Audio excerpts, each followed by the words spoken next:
Tuhan Allah Bapa kami yang bertahta dalam kerajaan surga, yang kami kenal dan kami sembah hanya di dalam nama Tuhan kami Yesus Kristus. Kembali Tuhan Yesus, kami mengucap syukur Tuhan atas kemurahan-Mu Tuhan Yesus, yang boleh kami rasakan, yang boleh keluarga kami rasakan, saudara kami rasakan, sidang jemaat-Mu rasakan Tuhan Yesus. Pada pagi hari ini Tuhan, Engkau sungguh luar biasa Tuhan Yesus. Oleh sebab itu Bapa, pagi hari ini kami akan mulai ibadah kembali Tuhan Yesus. Kami ingin memuji Engkau Tuhan, karena Engkau adalah Raja di atas segala raja, dan Engkau Allah yang sangat luar biasa bagi hidup kami. Oleh sebab itu Tuhan, terimalah pujian dan penyembahan kami pagi hari ini Tuhan Yesus, sebagai dupa harum di hadapan-Mu Tuhan, sehingga kasih-Mu, penyertaan-Mu Tuhan boleh turun di tengah-tengah kami. Terima kasih Bapa, kembali lagi kami serahkan ibadah pada pagi hari ini Tuhan Yesus. Dari awal, pertengahan hingga akhirnya dalam tangan kuasa-Mu saja. Kami juga tidak lupa Tuhan berdoa untuk firman-Mu Tuhan Yesus yang akan disampaikan oleh hamba-Mu Tuhan Yesus. Sekiranya Tuhan Kau berikan hikmat marifat-Mu Tuhan Yesus, sehingga firman-Mu Tuhan Yesus boleh menjadikan kekuatan dan boleh menjadikan Tuhan Yesus sumber berkat bagi hidup kami. Terima kasih Bapa. Hanya di dalam nama Tuhan kami Yesus Kristus kami berdoa dan ucap syukur. Haleluya. Amin.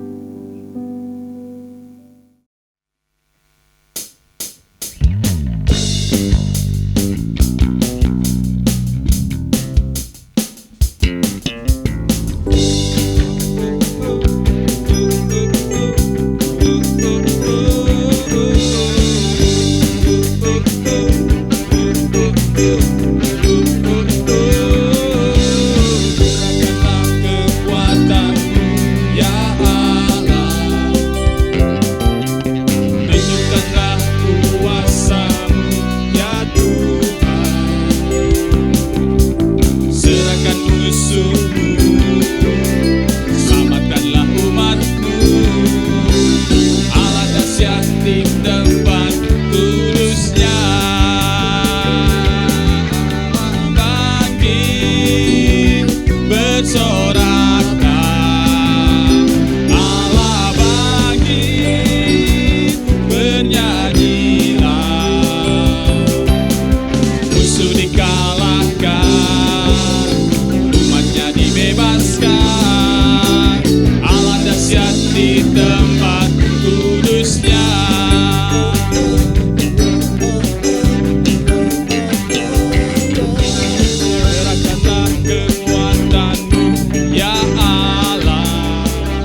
Shalom, puji Tuhan, kita bertemu kembali dalam ibadah. Tetapi ini ibadah yang istimewa, saudara, karena hari ini adalah kita memperingati hari kenaikan Tuhan Yesus Kristus. Yesus sudah mati, tapi dia bangkit. Dan kemudian dia naik ke sorga. Ya, oleh sebab itu kita tunduk kepala, kita berdoa untuk kita mau mendengar firman Tuhan. Tuhan Yesus Kristus, terima kasih. Kami mau mendengar isi hati Allah buat kami dalam peristiwa memperingati kenaikan-Mu Tuhan Yesus Kristus ke surga. Berfirmanlah, kami siap untuk mendengarkan, kami siap untuk dibaharui, kami siap untuk dimotivasi, dan kami siap untuk diisi oleh firman Tuhan. Haleluya. Amin. Puji Tuhan. Kenapa Tuhan Yesus diizinkan Allah dia menerima kemuliaan di sorga? Karena Tuhan Yesus gigih mempertahankan status. Oh, hati-hati saudara ya. Kalau saya bicara soal mempertahankan status, ini bukan status WA ya saudara, yang sering kali kita update tiap hari. Bukan status WA saudara. Tapi gigih mempertahankan status adalah status pribadinya sebagai anak Allah. Makanya dia bisa menerima kemuliaan Allah Bapa di sorga. Gigih mempertahankan status rohani, status ilahinya. Ya. Ini Yesus Kristus. Nah, dia naik ke sorga. Nah, pengalaman Yesus Kristus itu juga kita mau jadikan pengalaman kita. Bagaimana kita bisa menerima kemuliaan yang sama dengan Tuhan Yesus Kristus? Artinya, kita bisa menerima kemuliaan Allah Bapa di sorga, menjadi mempelai perempuan Yesus, kemudian kita memerintah bersama-sama Kristus di kerajaan 1000 tahun. Gimana? Kalau kita juga bisa mengikuti teladan Yesus. Gigih mempertahankan status. Sekali lagi bukan status WA, saudara ya. Yang seringkali status WA kita jelek-jelekin orang lain. Ya, yang seringkali status WA kita cuma untuk melampiaskan kekesalan kita. Bukan itu maksud status di sini. Tapi status pribadi kita sebagai anak Tuhan. Kita harus juga gigih mempertahankan. Karena itu identitas kita, ya. Dari Yohanes 3 ayat 13 kita baca nih, ya, ayatnya yang indah. Dikatakan demikian, tidak ada seorang pun yang telah naik ke sorga. Nggak ada, saudara. Tidak ada seorang pun. Kalau Alkitab katakan tidak ada, ya tidak ada. Jangan ada yang mengklaim aku sudah naik ke sorga. Kalau Tuhan nggak katakan tidak ada, ya tidak ada. Ya, nggak bisa Alkitab ini dibantah atau kita membuat Alkitab sendiri. Selain daripada dia yang telah turun dari sorga. Siapa? Yaitu anak manusia. Siapa anak manusia? Yesus Kristus.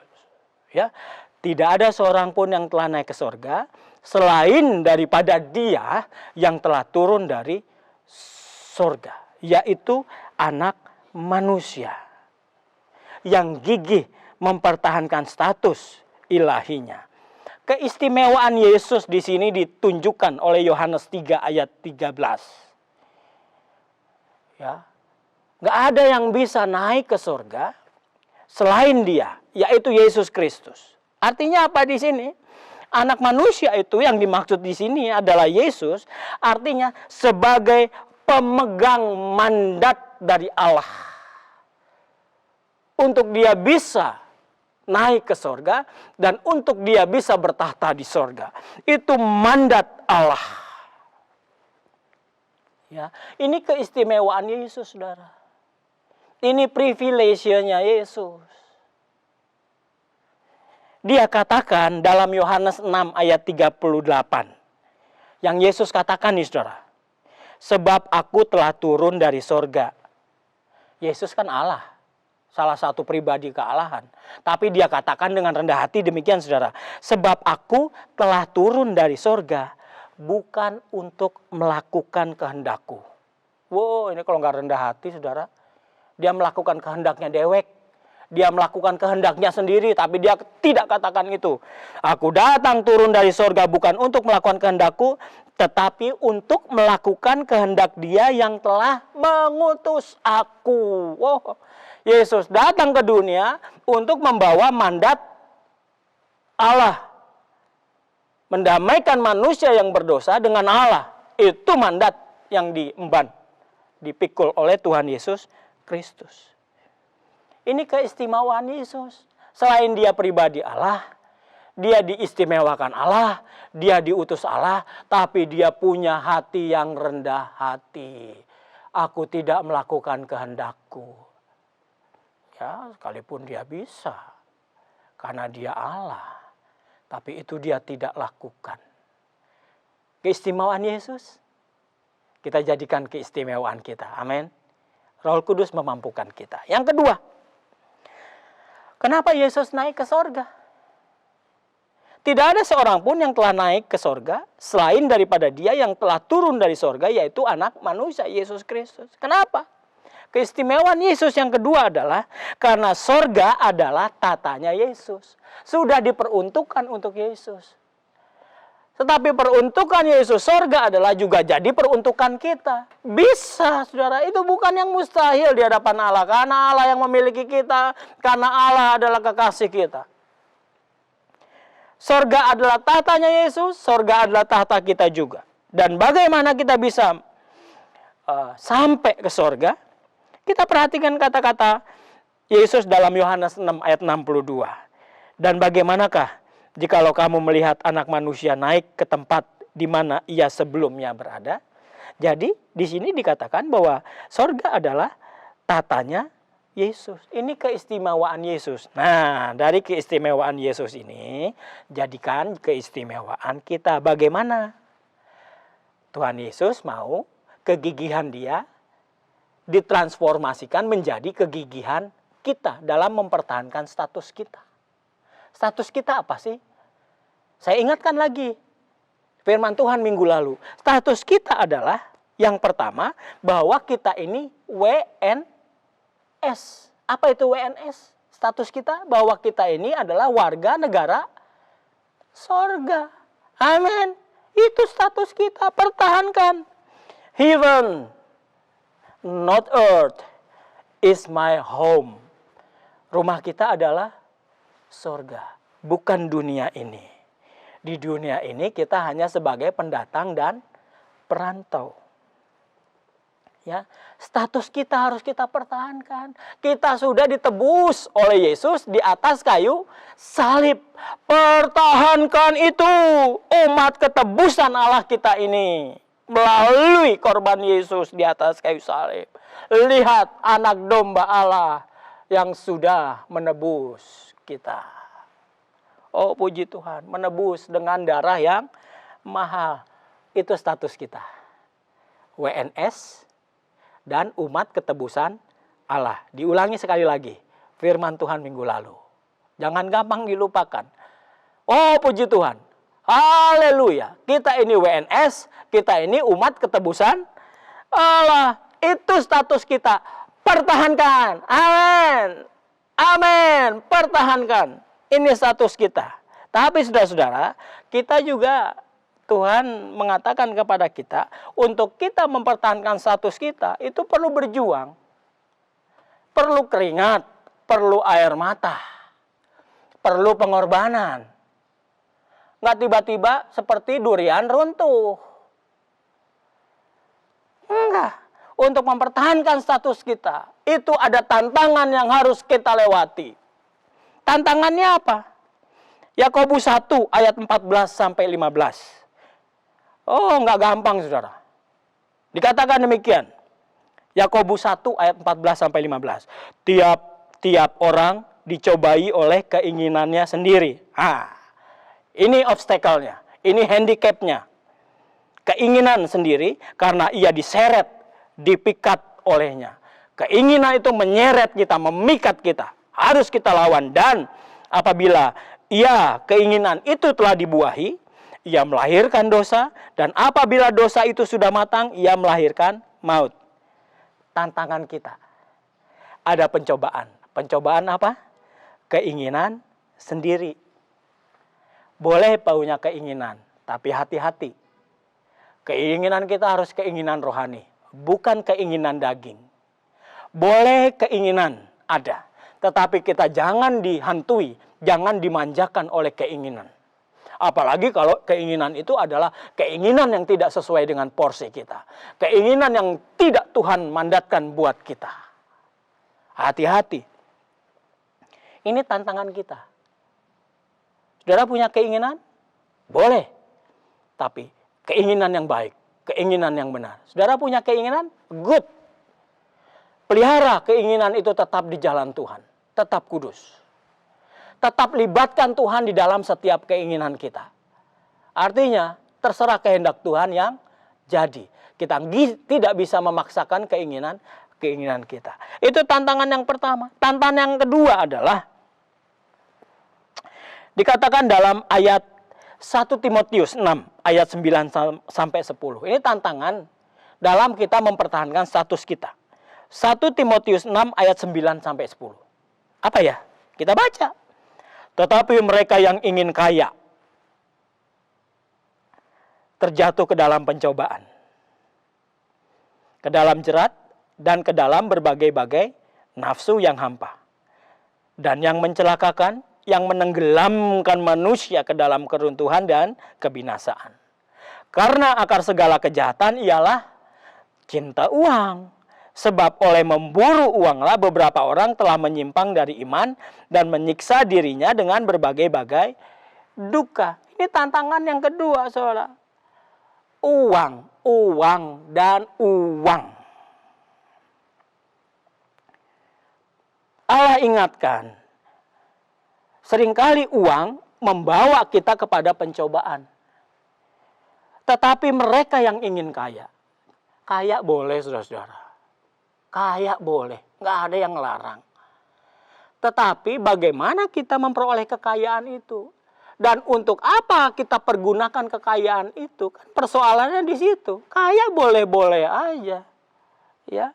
Tapi Tuhan Yesus ingatkan, tetapi Allah ingatkan. Mereka yang ingin kaya jatuh ke dalam berbagai pencobaan. Ini kalau yang imannya nggak kuat. Ini kalau yang mental rohaninya lemah. Akhirnya jatuh ke dalam jerat iblis. Ke dalam berbagai-bagai nafsu yang hampa, yang mencelakakan. Yang menenggelamkan manusia ke dalam keruntuhan dan kebinasaan. Ya, dikatakan karena akar segala kejahatan ialah cinta uang. Kalau nggak ada uang kayaknya dunia kiamat. Semua yang bisa diamuk deh. Kalau nggak ada uang kayaknya hidup ini hampa. Uang perlu, tapi bagaimana kita memperlakukan uang itu? Ini tantangan yang kedua, saudara. Yang Tuhan mau kasih tahu kita supaya kita berhasil mempertahankan status sebagai warga negara sorga dan status kita sebagai umat-umat ketebusan Allah. Akar segala kejahatan adalah cinta uang. Tuhannya seringkali uang. Nggak ada uang kayaknya gimana gitu ya. Sehingga Alkitab katakan sebab oleh memburu uang. Nih hati-hati saudara. Oleh memburu uanglah beberapa orang telah menyimpang dari iman. Dan menyiksa dirinya dengan berbagai-bagai duka. Hanya karena uang orang berbohong. Hanya karena uang orang mencuri. Hanya karena uang melakukan pekerjaan-pekerjaan yang tidak sesuai dengan firman Tuhan. Memeras, riba, dan lain sebagainya. Hanya karena uang, tidur juga mimpinya uang. Nyetir mobil juga yang ada di pikirannya uang. Bukannya merenungkan firman Tuhan. Bekerja dengan laptop, yang di laptop itu hanya gambar uang. Bukan gambar Allah. Karena Tuhannya adalah uang. Apa nggak kasihan kekristenan yang seperti itu? Kalau kita punya istri seperti itu, kalau kita punya suami seperti itu, kalau kita punya anak seperti itu, kalau kita punya papa seperti itu, yang Tuhannya uang, kalau kita punya mama seperti itu, Apakah kita nggak kasihan dengan pribadi-pribadi seperti itu? Harusnya kita kasihan. Karena dia melupakan Allah. Karena dia melupakan Tuhan, pelindung, penolong yang sejati. Pemelihara yang sejati. Itu intinya, saudara. Itu tantangan kita. Untuk kita bisa berhasil mempertahankan status kita. Yesus berhasil mempertahankan statusnya. Walaupun sewaktu hidup di dunia, saudara, statusnya itu berusaha disimpangkan oleh iblis. Ingat pencobaan di padang gurun? Itu status Yesus ingin digerus oleh iblis. Kasih pencobaan. Yesus lagi puasa 40 hari 40 malam. Lapar, ya jelas lapar. Sebagai manusia. Iblis coba. Engkau kan bisa rubah jadi batu jadi makanan. Coba rubahlah jadi roti. Juga ditawari iming-iming. Coba jatuhkan dirimu dari bumbungan yang tinggi ini. Pasti malaikat Tuhan natang kamu. Ayo, kalau kamu menyembah aku kasih dunia ini dengan segala kemewahannya. Oh, status Yesus digoda keras oleh iblis. Sama, sekarang tantangan kita juga seperti itu. Digoda keras oleh iblis. Supaya kita gagal mempertahankan status. Tapi enggak, saudara. Kalau firman Tuhan disampaikan kepada kita sekarang. Supaya saudara kuat mempertahankan status saudara sebagai warga negara sorga, sebagai umat ketebusan Allah. Ya. Bagaimana supaya kita gigih mempertahankan status. Berhasil mempertahankan status. Jangan pakai kekuatan kita sendiri. Ya. Kita pakai kekuatan Roh Kudus. Kita pakai kekuatan Allah.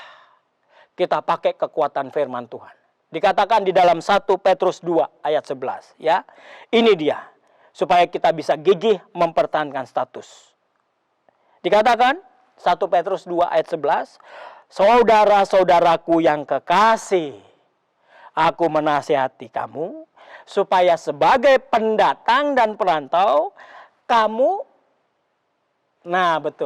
menjauhkan diri dari keinginan-keinginan daging yang berjuang melawan jiwa.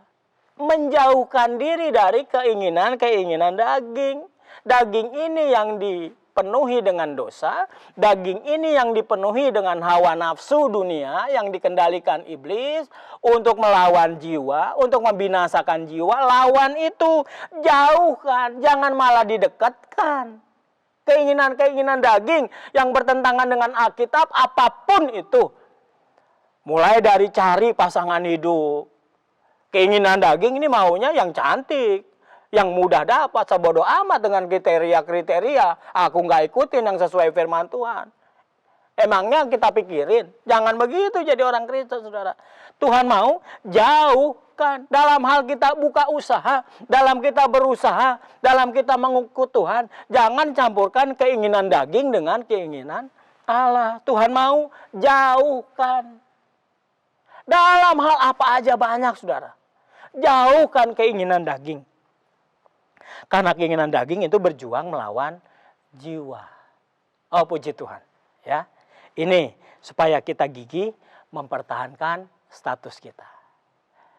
Ibadah kali ini, ibadah kenaikan Tuhan Yesus Kristus ke sorga, ingin mendampingi kita lewat firman Tuhan. Supaya kita juga gigih mempertahankan status kita. Pada waktunya kita juga boleh naik tinggi. Ku kan terbang tinggi bagai Raja Wali, amin. Dan melayang tinggi dalam kemuliaannya. Kita bisa menerima kemuliaan itu. Pertahankan status kita. Tuhan memberkati kita sekalian. Kita berdoa. Tuhan, terima kasih. Sekali lagi Tuhan, Engkau tidak bosan-bosan dengan kami. Engkau tetap sayang kepada kami. Kami diingatkan bahwa status kami adalah warga negara sorga. Bahwa status kami adalah umat ketebusan Allah. Kami sudah menjadi milik Allah. Terima kasih. Roh Kudus bekerja mulai hari ini. Supaya kami bisa mempertahankan status itu. Yang membawa kami masuk ke dalam sorga. Terima kasih Tuhan. Berdoa buat kami semua. supaya kami semua dikuatkan. Khususnya dalam masa-masa sulit seperti ini kami dikuatkan untuk kami gigih mempertahankan status. Kalau nanti di depan ada godaan-godaan yang mau membujuk, menyeret, memikat kami untuk keluar dari jalur firman Tuhan, kami tidak terpikat, kami tidak terseret, karena firman Tuhan menjadi benteng bagi kami. Kuatkan kami semua ya Roh Kudus. Pulihkan Indonesia, pulihkan dunia. Haleluya. Amin.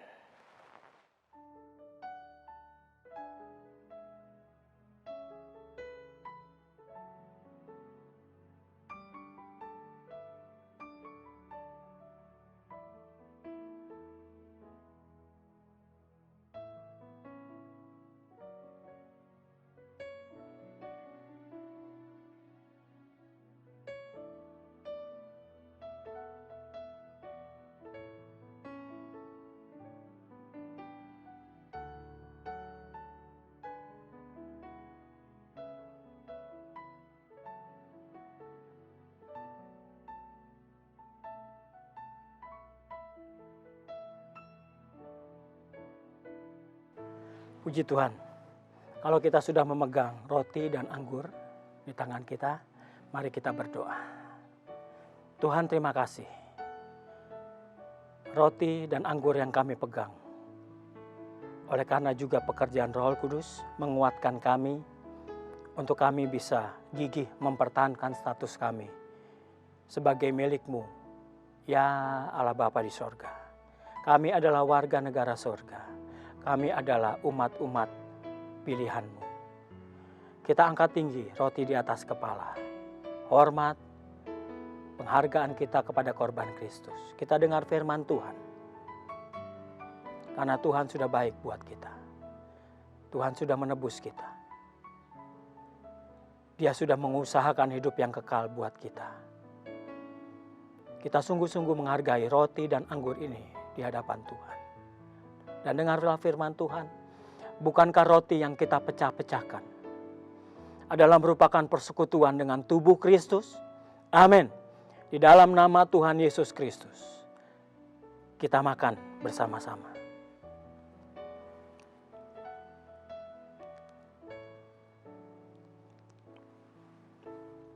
Terima kasih Tuhan buat tubuh-Mu. Terima kasih Tuhan buat keselamatan yang Engkau beri buat kami. Sekarang kami pegang anggur ini di tangan kami. Kami angkat tinggi Tuhan. Oh Tuhan, ucapan syukur kami, terima kasih atas penebusan-Mu. Bahkan janji-Mu, bilur-bilur-Mu sudah menyucikan kami. Bilur-bilur-Mu sudah menyembuhkan kami Tuhan. Terima kasih. Terima kasih kami menjadi pribadi-pribadi yang kuat. Kami menjadi pribadi-pribadi pemenang. Kita dengar firman Tuhan saudara-saudara. Bukan kacauan ucapan syukur yang atasnya kita ucapkan syukur adalah merupakan persekutuan dengan darah Kristus. Amin. Kita minum bersama-sama.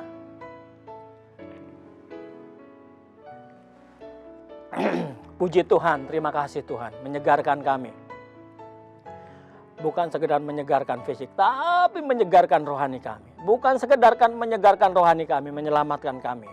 Karena kami percaya kematian, kebangkitan, dan kenaikan Kristus.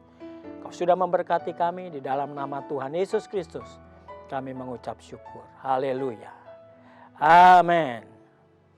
Sebelum kita beranjak dari tempat kita, mari kita menerima berkat daripada Tuhan Yesus Kristus. Kiranya kasih karunia Tuhan Yesus, kiranya damai sejahtera Allah di dalam persekutuan dengan Roh Kudus menyertai hidup kita, hari-hari kita. Mulai hari ini sampai Maranatha, Tuhan menjemput kita di awan-awan. Haleluya. Amin.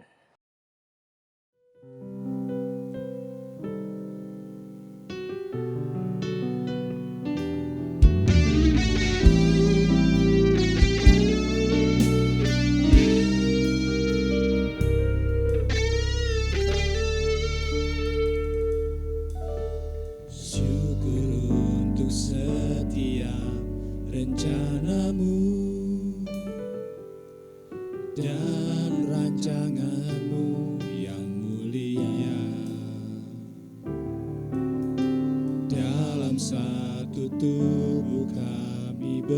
bersatu menjadi duta kerajaan-Mu. Ku ucapkan berkat atas Indonesia, biar kemuliaan Tuhan akan nyata bagi bangsa ini.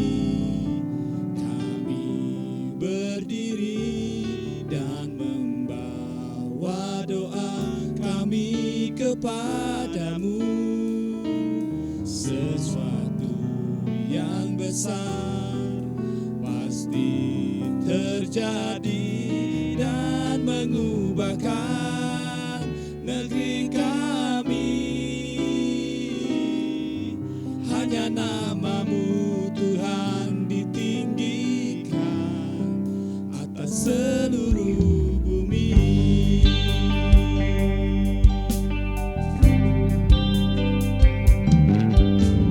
Kami rindu melihat Indonesia